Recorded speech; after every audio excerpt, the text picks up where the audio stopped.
শিক্ষাৰ্থীৰা।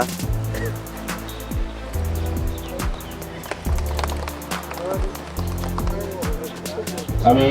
সম্মানীয় বিধায়ক মহোদয় শ্ৰদ্ধাঞ্জলি অনুষ্ঠান ৰূপায়ণ কৰবে অনুৰোধ জানাচ্ছি।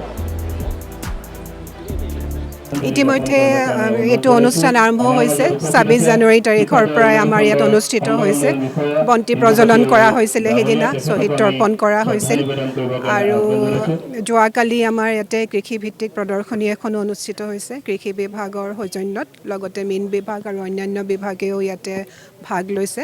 কৃষি বিভাগৰ কৃষকসকলৰ প্ৰশিক্ষণ অনুষ্ঠান এটাও অনুষ্ঠিত হৈছে আৰু কৃষি বিভাগৰ বৈজ্ঞানিকসকলৰ লগতো মত বিনিময় অনুষ্ঠান হৈছে আজি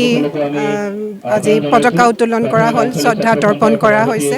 আৰু অলপ পিছত ৰাজহুৱা সভা এখনো অনুষ্ঠিত হ'ব য'ত চিপাঝাৰ সমষ্টিৰ মাননীয় বিধায়ক মহোদয় লগতে কৃষি বিভাগৰ মন্ত্ৰী মহোদয়ো আহি আছে তেখেতে ভাগ ল'ব আৰু আমি ইয়াতে সমবেত ৰাইজৰ উপস্থিতিত কৃষক পৰিয়ালৰ আৰু শ্বহীদ পৰিয়ালৰ যিখিনি আছে সন্তানসকল তেখেতসকলকো আমি সম্বৰ্ধনাৰ ব্যৱস্থা গ্ৰহণ কৰিছোঁ দৰং প্ৰশাসনৰ ফালৰ পৰা। আপোনালোকে গম পায় যে আমাৰ প্ৰথম যিটো নেকি গণৰাজ্য দিৱস এই গণৰাজ্য দিৱসৰ দিনাখনেই আমি এইবাৰ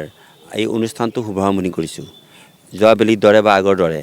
এইবাৰ আপোনালোকে নিশ্চয় গম পাইছে যে আমাৰ এই যিগৰাকী মুক্তিযোদ্ধা আমাৰ ভাৰতৰ স্বাধীনতা আন্দোলনৰ একেবাৰে অন্যতম হোতা পণ্ডিত দীনেশ্বৰ শৰ্মা ডাঙৰীয়াৰ তেখেতৰ ঘৰলৈ গৈ এটা অতি নাচুত এটা ঘটনা তেখেতৰ ঘৰত হৈছিলে অৰ্থাৎ তেখেতৰ ঘৰখনকেই ব্ৰিটিছে মানে আমাৰ ছাউনি হিচাপে অৰ্থাৎ আৰক্ষী ছাউনি হিচাপে ব্যৱহাৰ কৰিছিল আৰু সেই ঘটনাটোকে লৈ তেখেতসকলৰ পৰিয়ালৰ লগত আলোচনা কৰিছিলোঁ আৰু তেখেতসকলে কৈছে যে ইয়াত এটা স্মাৰক বা ঐতিহ্য ভৱন এটা নিৰ্মাণ কৰিব লাগে তেখেতৰ বা শ্বহীদসকলৰ পবিত্ৰ স্মৃতিত আৰু সেই লৈ পেলাই আমি আমাৰ ইয়াৰ অসম জিলাৰ আমাৰ সকলো প্ৰশাসক বা আমি সকলোৱে গৈ তেওঁলোকৰ ঘৰত গৈ আমি সেইদিনাখনেই আমি আলোচনা কৰিছিলোঁ আৰু সেইমতে অকল এয়ে নহয় যিমানবোৰ ইয়াত মানে শ্বহীদ আমাৰ কৃষক শ্বহীদৰ ৰাস্তা ঘাট ইতিমধ্যে আমি আগতে 12টা নিৰ্মাণ কৰিছিলোঁ এইবুলি আমি প্ৰায় 7টা নিৰ্মাণ কৰিবৰ কাৰণে আমি আগবাঢ়ি আহিছোঁ তাৰমানে আমাৰ কৃষক শ্বহীদসকলক যাতে আমি তেওঁলোকৰ ঘৰলৈ যোৱা বাট পথবিলাক যাতে সুন্দৰভাৱে মানে যি ধৰণে দিক নিৰ্ণয়কাৰী যিবিলাক নিৰ্দেশনা আছে সেইবিলাক দি আমি যাতে অতি সুন্দৰকৈ তেওঁলোকৰ বাট পথবিলাক নিৰ্মাণ কৰিব পাৰোঁ সেইটো যিটো আমি আৰম্ভ কৰিছিলোঁ এই আৰম্ভণিতে শেষ পৰ্যায়ত আৰু আজিও আমি কেইটামান পথ আমি ঘোষণা কৰিম সেই পথৰ কাম 2 দিনতে আৰম্ভ হ'ব যিকেইটা পথ আমাৰ শ্বহীদ পৰিয়ালৰ স্মৃতিত আমি কৰা হৈছে আমি এইবাৰ তেনেকৈ মন্ত্ৰী বহুকেইজনক মাতিছিলোঁ কিন্তু মাতিছিলোঁ তেখেতসকল সকলোৱে নিৰ্বাচনৰ কামবিলাকত বা অন্যান্য নিজৰ ঠাইত ব্যস্ত তথাপিতো আমাৰ মাননীয় কৃষিমন্ত্ৰী ডাঙৰীয়াকে প্ৰমুখ কৰি 2-এগৰাকী আহিব